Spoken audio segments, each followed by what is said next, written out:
I'm Brother John Michael for Release Faith, and I'd like to talk a little bit about grants today. This is a wonderful opportunity to secure resources for your ministry, for your project, perhaps even for your whole organization. So let's dive in.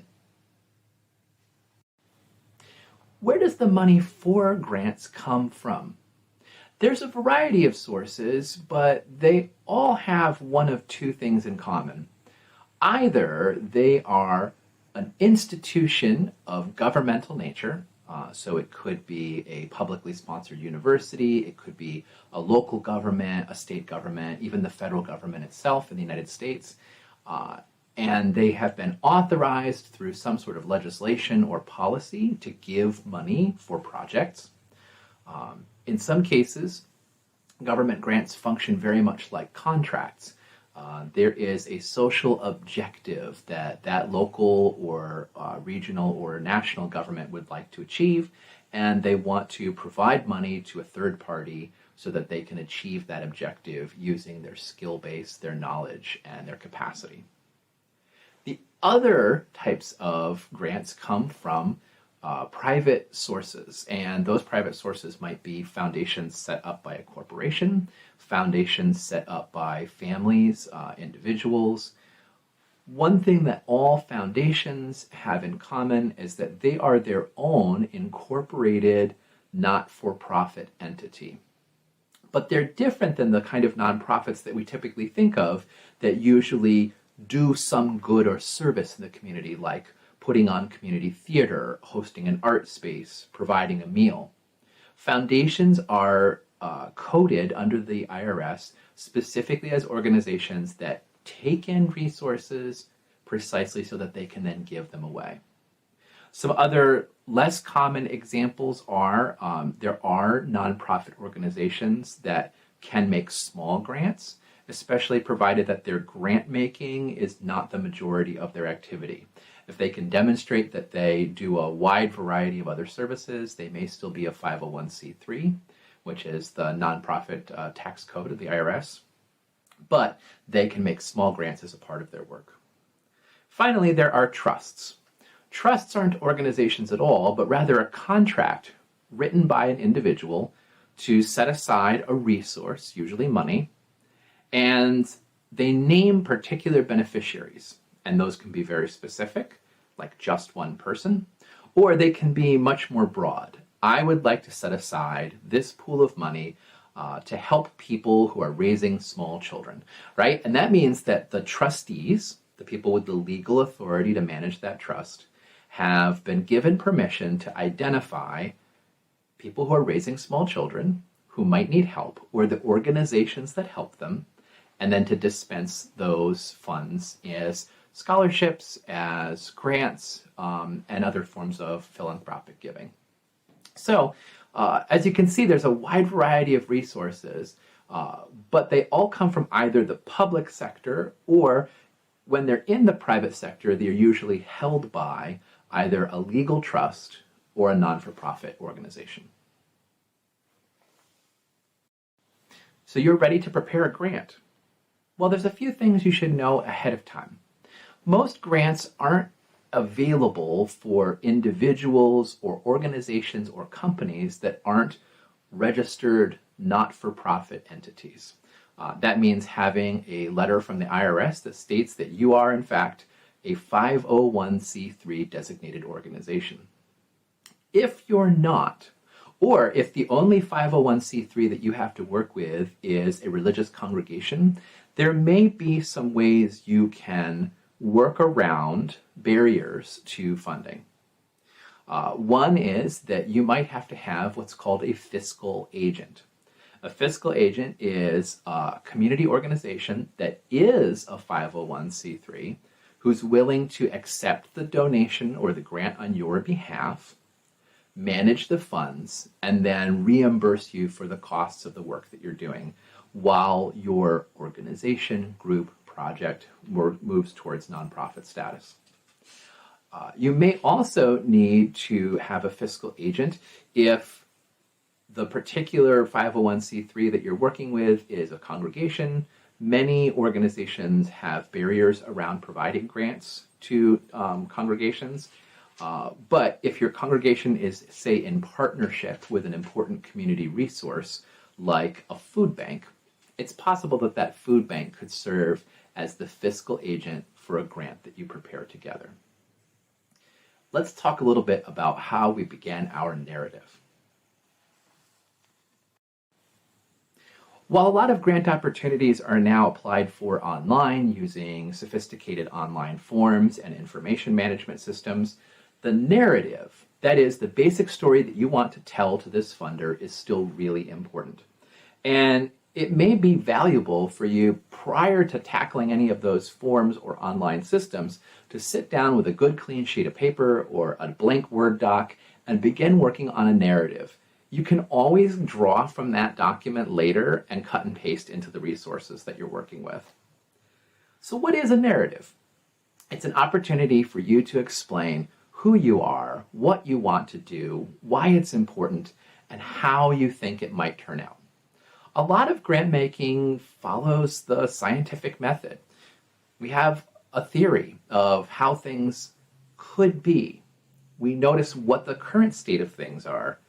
We'd like to apply some action and test it out. And we're hoping to use the funding to either prove or disprove, or in some cases, improve the idea that we have about how to make change in the world. All of these components go into our grant proposal. They're all part of our narrative. A solid narrative needs a statement of history and identity. Who are you? What is your organization? How long has it existed? Where does it exist in the world? Where does it function? Is it an organization that works in one small neighborhood, one community, a county, a whole state, an entire region, all over the United States, all over North America, all over the world? Who are you?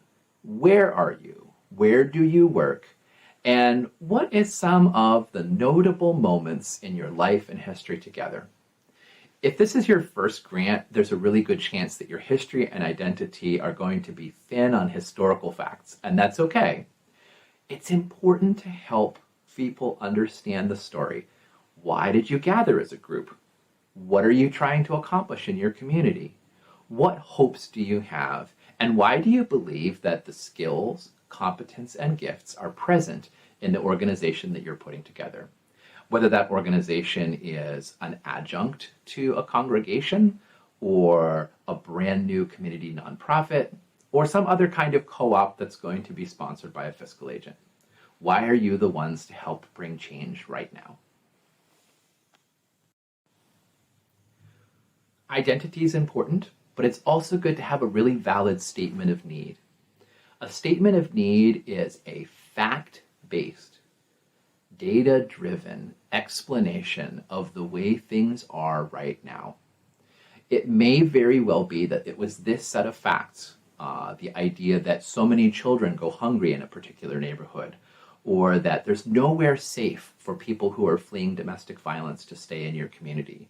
It could be that there's not enough after-school programming, or there's really demonstrated need for senior housing that is safe and handicap accessible. Whatever the circumstance is, you want to be able to present facts, data, and reality, and then name why it is that you'd like to make social change, right?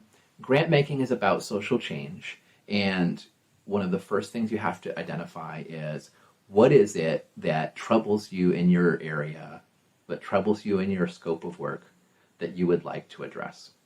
This is a really important place to put in historical data as well. Maybe something has been slowly getting better and you'd like to help give it a push. There's a little bit more early childhood education every year, but not enough. Maybe things have been slowly getting worse. The point in time count showing how many people are sleeping outside or sleeping in shelters in a particular area has been getting larger and larger and larger year over year. Whatever the thing is, it's really important that you not just rely on emotional appeals, but be able to demonstrate through some data that there is a need and that you're hoping to meet it. So what are you going to do about it? You've told them who you are. You've told the funder what the statement of need is. But now you have to answer the question, what is the project, program, or concept that you have created with the rest of your organization to address the need? It could be something as simple as, there's a lot of hungry people in our neighborhood, so therefore we're going to begin serving lunch. This is another place where data is important and where it's really healthy, as my wonderful colleague Abel says, to underpromise and overdeliver. It's tempting to get caught up in the fervor of making social change to indicate that you are going to completely solve a problem forever. However, most of our activities don't work that way. It's better if we can identify a smaller, concrete goal, something that we know we can do, and then present a program that will meet that goal and maybe even exceed it, maybe do better than we expect. But making keepable promises is really valuable. Doesn't always mean that everything works out, but it's a great place to start, to know with some confidence that what you say you're going to do to bring change can be done. Somewhere at the end of this process, whether it's at the end of a one-year grant, at the end of a multi-year cycle, or maybe intermittently, depending on the requirements that the funder has, you're going to have to provide reports, which means that you need to tell people what to expect in those reports. And that's why measurements are important. Measurements are an opportunity for you to name at the outset the things that you will track, the things that you will capture and take note of, and then be able to produce meaningful data that you can share about the success of your project. Measurements are things that are very concrete, and yet in some cases may involve qualitative elements. So you might have a measurement like how much. We are going to provide this many meals, this many rooms for overnight sleeping, this many spaces for childcare. But you also want to talk about how well you're going to do it. These are some of the adaptive practices. These are some of the best practices that we're going to incorporate in our work to make sure that not only do people get the service, but they get it in a way that's really going to be compelling and is going to be transformative for the recipient.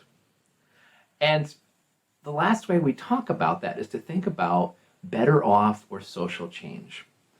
Is there something that we can note, whether it's a quantitative experience, a person has more money than they used to, or a qualitative experience, a person has gone through a rigorous interview and we now know that their mental health through self-reporting is better.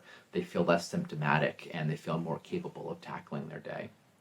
Whatever that is, we want to be able to capture in some way the positive change and transformation that is experienced either by an individual, by a group of individuals, or by an entire neighborhood or community.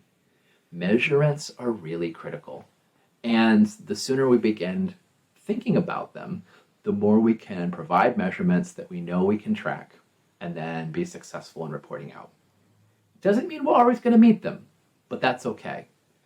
All grant making is a form of experimentation. A solid proposal includes a budget. In fact, most funders require one. Budgeting isn't just something you do quickly on the back of a napkin. This is about realistically counting up the costs of doing the work you want to do, identifying the resources that you will use to help pay for them. And it's really important to note that when it comes to grant making, most funders don't want to be the only source of funding for a project, or even the majority source of funding for a project. So successful grant makers are always working in partnership with fundraisers, patrons, major donors, the kinds of people that if you watch my fundraising video that's also posted on this channel, you'll know are vital to helping services exist. So it's good to know how much you're going to spend, on what, be able to report it out competently, and this is a situation where if you are a small startup effort, you may want to contract with a bookkeeper. If you're not a not-for-profit yet, Your fiscal agent should be able to provide the bookkeeping on this, and then it'll be on you to provide receipts and documentation for reimbursement. But a good, solid budget, preferably a balanced one, though sometimes we have to, on faith, put in a little line that says fundraising and simply make up the balance that way. Either way, setting out a healthy budget and then being able to document how it's spent are vital parts of a good grant proposal. Last but not least, this is a great space to include approved human impact story. And what do I mean by approved? Socially acceptable? Not necessarily. Sometimes our human impact stories have details that would make a lot of us feel a bit squeamish or be challenged or find ourselves wrestling with the level of privilege that we experience versus the level of marginalization in that story. By approved, I mean approved by the person whose life it involves. We absolutely never, ever tell stories about recipients, guests, clients, consumers, whatever the term is that you use for the people you're helping, community members. We don't tell their stories without their permission. Never, ever. Even if we've changed their names and their identifying information and done everything we can to mask who they are, we still ask. They're not our stories as the service provider. They're their stories as the people living the life.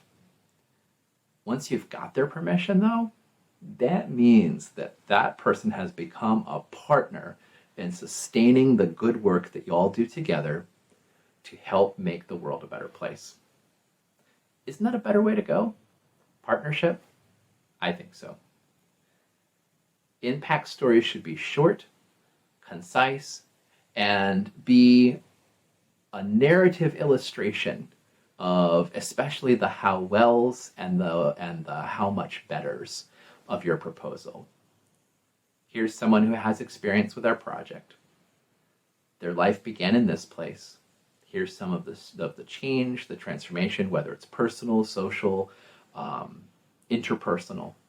This is what's different in their life, and here's how we measured it. And here's how they tell the story of their experience in their own words. Stories matter. Grant making is about experimentation, but it's also about telling powerful human stories. Lastly, I'd like to talk a little bit about attachments. This is the real boring stuff. If you're not excited about it, feel free to skip ahead to the end of the video. Don't worry, you can always reach out to me through Release Faith for more information.